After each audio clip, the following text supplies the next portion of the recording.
Hi, so a little backstory before I talk about what happened.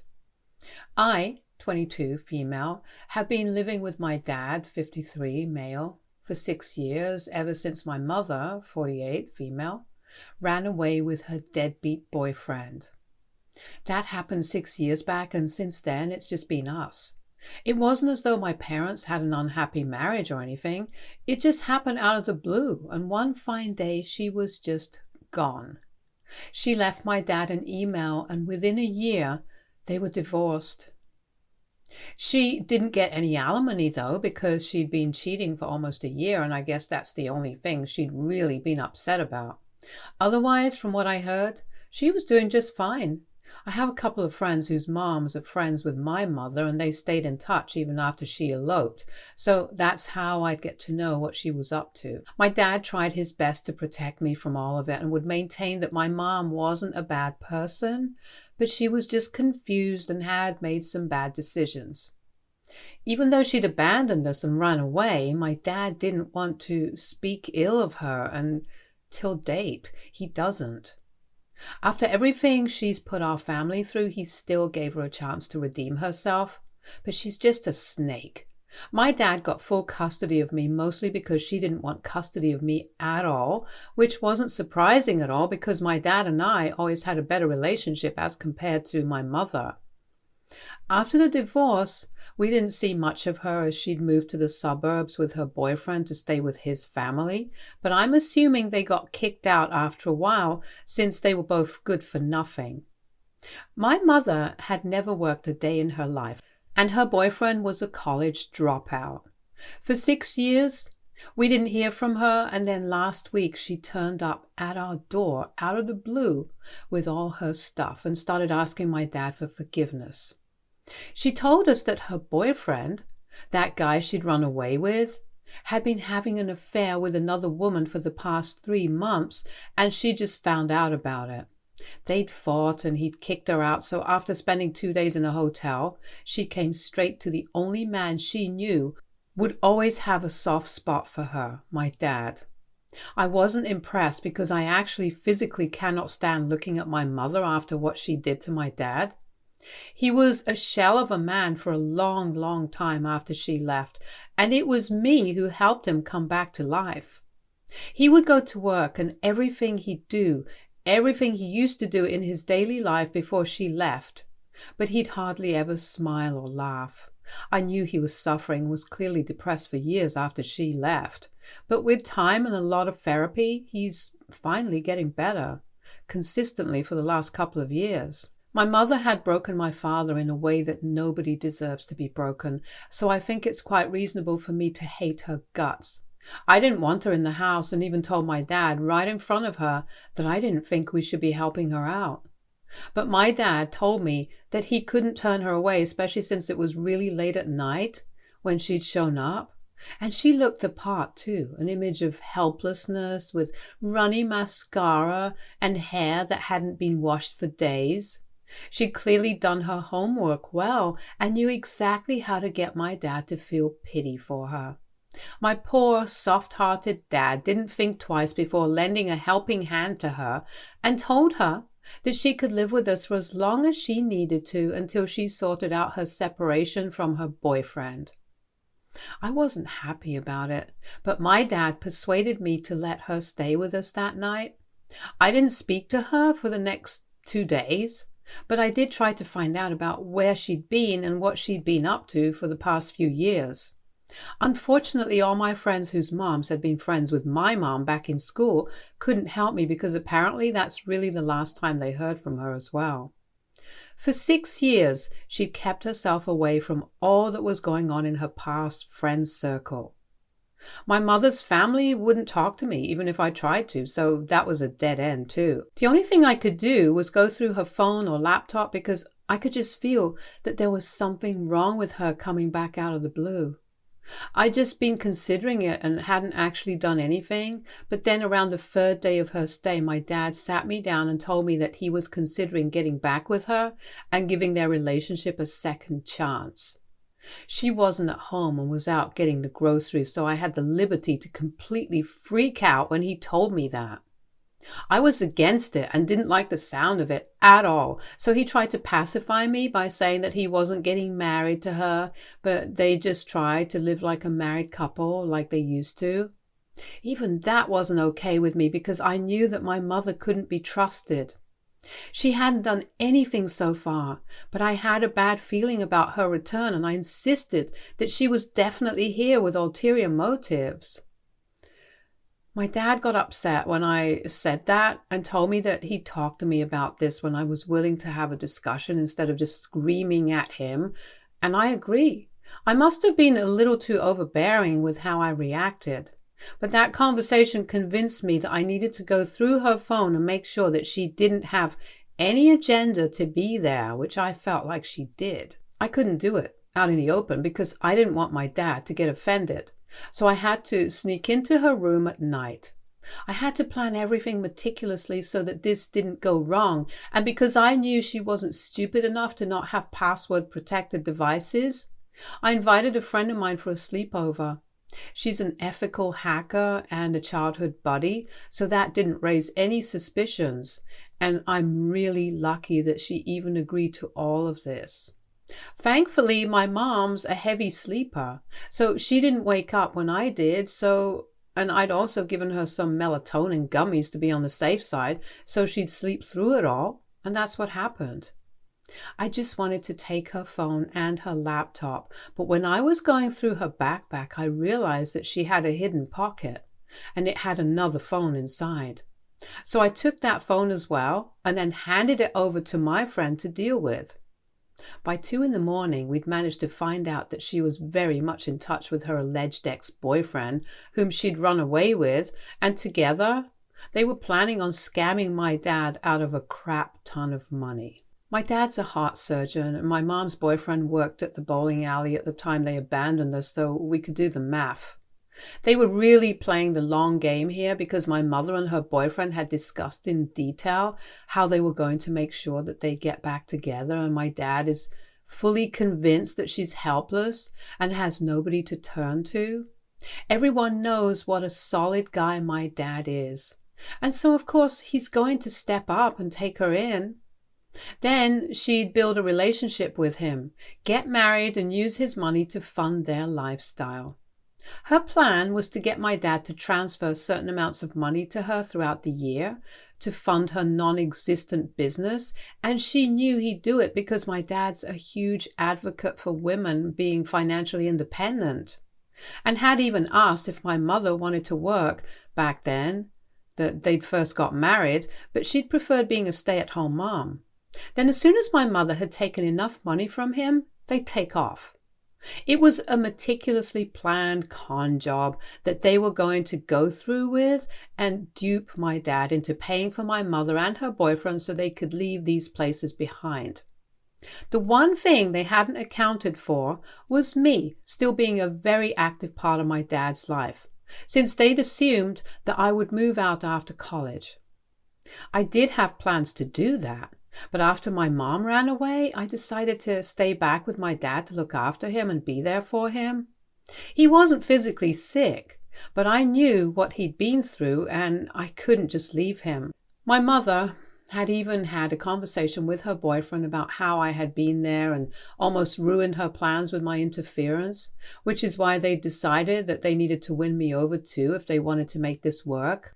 That explained why my mom was being so nice to me all of a sudden that day, but unfortunately for her, I could see right through her BS and didn't buy even 1 second of her little act. I copied all the data from all her devices to use as evidence against her and then put everything back in its place. I didn't sleep at all the entire night, and only when my friend left the house at 8 a.m. did I finally take a 2-hour nap. It was a Sunday, so I knew everyone would be home. Most importantly, my dad would be home. I didn't say anything to him, and as soon as we were all up, I called the cops, and within half an hour, they were at our door and were dragging my mom away to the precinct. I'd already transferred the data that I'd gathered to a pen drive and handed it over to the cops who showed up. My mother was going to be detained while the cybercrime department verified whether all the data was authentic or not, and they also seized my mom's devices. It was a confusing morning for both my parents, and my mother was acting out in a frenzy and kept screaming that I was trying to frame her, but I ignored her and just spoke to the cops. My dad was trying to calm my mother and looked just as lost and confused as he probably felt on the inside. After around half an hour, the cops finally left with my mother, who went kicking and thrashing, and I could finally tell my dad everything peacefully. Unfortunately, that's where things went very wrong for me, because instead of asking me about what had happened, my dad lost his cool with me. As soon as the cops and my mother were gone, he told me that he was going to ask my mother to leave anyway, and he'd come to his senses just after she'd asked him for $500 last evening for clothes, because she claimed she had nothing. But my dad had seen the size of the duffel bag that she had brought, plus my mother and I were pretty much the same size, so she could borrow from me if she really needed clothes. $500 just for clothes seemed a bit much at the time, and when he brought it up, she pretended to laugh, but it was clear to him that she was annoyed. He'd realized that she was just here for the money, and he'd also seen the second phone she'd been using in secret, so he wasn't as clueless as I thought he was. He'd put two and two already together, and even though he didn't know the nitty-gritty of what she was up to, he'd known already that she wasn't the helpless woman she was pretending to be. He planned to confront her a little later today and then ask her to leave politely because he didn't want to get the cops involved here. But I jumped the gun and done exactly what he didn't want me to do. I tried to explain to him what my mother had been planning, but he shut it down and said that he didn't care. It wasn't my place to call the cops at all, and he needed some time away from me and this whole mess to sort himself out. It's been a couple of days and he's not pressing charges, which is fine by me, but he's also not speaking to me. He's keeping it to a minimum right now, and I know that he's upset, but I can't figure out why. Because as far as I'm concerned, I did him a huge favor and saved him from getting scammed. And to be fair, there was really no way for me to know that he was aware of my mother's intentions, especially after what he said to me after wanting to give their relationship a second chance. I feel like he didn't communicate with me enough, and that's why all of this happened. AITA for calling the cops on my mother for trying to scam my dad without consulting him first. Update 1. So I went through the comments on the post and stuff, and wow, I guess I wasn't being the wonderful daughter I thought I was. I should have at least asked him what he wanted to do before calling the cops, and I see that now. I felt terrible for what I did, not for my mother, but because my dad was taking this all really hard. I apologized to him this evening, and it's been 2 hours since then, but all that he said was, "It's fine," and then went back to reading his book. I feel awful about all of this. I don't fully understand why exactly he didn't want to report my mother to the police, but I'm sure he must have had reasons, and I had no right to interfere without making sure that he was okay with it first. I just want him to forgive me and for things to go back to normal again like they were before my mother came back. I haven't even been able to bring myself to focus on work fully, and had to take a day off because of how bad I feel about what happened. I didn't know what happened with my mother. I'm guessing she's been let off the hook since my dad isn't pressing charges, and she'd technically just been planning to commit a crime, but hadn't actually done anything. I haven't heard back from anyone yet, but I think she's been let off with just a slap on the wrist and a fine. My dad would know what happened, but since he isn't exactly speaking to me right now, I can't find out. And even if we do start talking, I don't think my mother will be the first thing I bring up with him anyway. Update 2. It's been a while since the cops took my mother away, and 3 days since I apologized. And today my father and I finally addressed the elephant in the room. We talked about it and cleared the air between us, and I feel kind of better. I also think I sort of understand what my dad was thinking, and I still am sorry about what I did by not talking to him before calling the cops. He apologized to me for getting so mad at me and then refusing to speak to me over this because he was still just trying to sort out how he was feeling about all of it. I could tell that talking about this was hard for him, but he did tell me that the day my mother returned, he felt like he could go back to his old life once again and it would be just fine, and that's why he'd said he wanted to give their relationship another shot. He was just riding the high of my mother's return, but it didn't last long. And just the day after that, he spotted her talking on the phone that she used in secret, and he was forced to wake up to the reality that my mother was never here for my dad. He was very upset about it, but couldn't bring himself to let her go, and so he waited for a couple of days more. But then when she asked for a ridiculous amount of money for clothes, he put two and two together. He waited that night and was going to talk to her the next day, but I jumped the gun and took things into my own hands instead. He was very upset about that because in spite of whatever she had put us through, he still had a soft corner for her and didn't want her to get into legal trouble or worse, start to hate him. And that's what was happening because after my mother was released and got back her phone, the first thing she did was send an "F you" text to my dad saying how much she hated him for what he had done since she thought that he was the one who called the cops. Then she blocked him and that was it. He was really upset about that, and so he'd been taking it all out on me since the arrest, but he'd finally come to his senses now and he knew that the way he had reacted made no sense. He apologized to me profusely and acknowledged that maybe therapy wasn't working out for him as well as it was in the past, and that he needed to attend his sessions more regularly than he had been, because clearly he still hasn't been able to move on from my mother completely. And I don't blame him, really. My parents were childhood sweethearts, and as a kid, their story was a fairy tale come true for me. But of course, with time, I realized that my mother wasn't the person I'd thought she was for all those years of my childhood and well into my teenage years. My father and I hugged for a while, and he broke down crying while I let him cry it out because he'd been really strong for a very long time and he'd earned this cry, especially after what Mom did just recently. So I guess it's getting better now with me and my dad. A lot of people had very harsh opinions about him, but trust me, he's not really a bad guy. This is just a part of who he is, and it's not great, but nobody's perfect. And we all make mistakes. What's important is that he realized this and owned up to it, and so did I. Neither of us are going to leave each other's side because we're all we have. Update 3. So my mother has decided to stage a comeback into our lives, but not through the traditional way that she went for the last time. This time, she decided to defame my dad online and accused him of kicking her out because she refused to marry him. My dad was blocked and so was I, so I couldn't see the post when she put it up first. And we found out almost a day later when one of my friends told me that she'd posted this.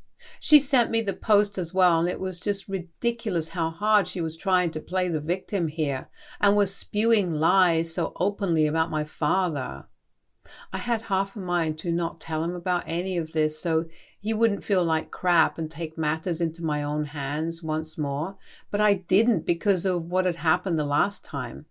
My dad was an adult, above 50 years of age, and I needed to be open with him instead of trying to treat him like a kid. I'd learnt that already, so I went to him and showed him the screenshot of what my mother had posted. He was disappointed at first, but then he told me that he wanted to take legal action against her and sue her for this. Everyone knew that she was just trying to get sympathy out of this, which was weird because everyone knew that she was the one who had run away with her boyfriend and betrayed my dad. So him taking her in at all should have been a big deal, and anyone who knows my dad would know that he isn't the kind of guy she was making him out to be. Her lies should have been caught within seconds of her post. But unfortunately, there are a couple of jobless, spineless and brainless bimbos that we know who were egging her on and giving her the sympathy that she so clearly needed. I asked my dad if he wanted to post the details of what she'd been planning to do online, but he said no and told me that he wanted to do this the right way. So we're looking for an attorney right now who specializes in stuff like this. And my dad's cousin is helping us out because he's an attorney too. Things aren't bad right now, but it's a public post and my dad's quite well respected in our neighborhood. So if this post gains traction, then it'll be his image and reputation at stake, which we just can't risk. I'm beginning to regret even allowing that sneaky little snake to come back into our lives at all. And I actually cannot believe that she's my biological mother. Because there's just no way I'm related to someone like her. Even the thought of it disgusts me sometimes. I'd honestly rather not have a mother at all than have one like her. And this might sound insensitive to people, but gosh, she really is the worst. Update 4. Hey people of Reddit, I'm back after like 2 months of being completely MIA, which I'm very sorry about, but I couldn't help it because I was getting serious with my guy who I met through a friend almost 3 months back and who's now my boyfriend. I was also busy with my job and a defamation case against my mother. She didn't go to jail, unfortunately. I know a lot of people wanted that to happen, and it would have been great to have that slimy old woman land behind bars for what she did. But we did settle out of court for $30,000. I don't know how she and her worthless boyfriend were able to get their hands on that kind of money at all, but I'm guessing that my boyfriend and my mother's families didn't want to see their kids land up in jail. So they shelled out some money for them. But at least they're out of our lives for good now, even if they didn't end up in jail, because after what happened, I highly doubt that either of them will try to mess with me or my father again. And even if they do, my new boyfriend's distantly related to a Supreme Court judge, so I'd say it wouldn't end too well for them. But all jokes aside, I honestly think we're done with them once and for all. They'd have to be really and extremely stupid to have to try and get back at us again after 2 narrow escapes. But then again, I'm not sure either of them have an IQ higher than room temperature, so who knows what they might get up to next. Stay tuned for more stories from our girl relationships.